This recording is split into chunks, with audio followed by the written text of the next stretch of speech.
بسم الله الرحمن الرحيم.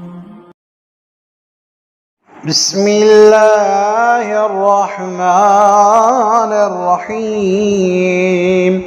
اللهم افتح لي فيه أبواب فضلك وأنزل علي فيه بركاتك ووفقني فيه لموجبات مرضاتك وأسكني فيه بحبوحات جناتك يا مجيب دعوة المضطرين برحمتك يا أرحم الراحمين.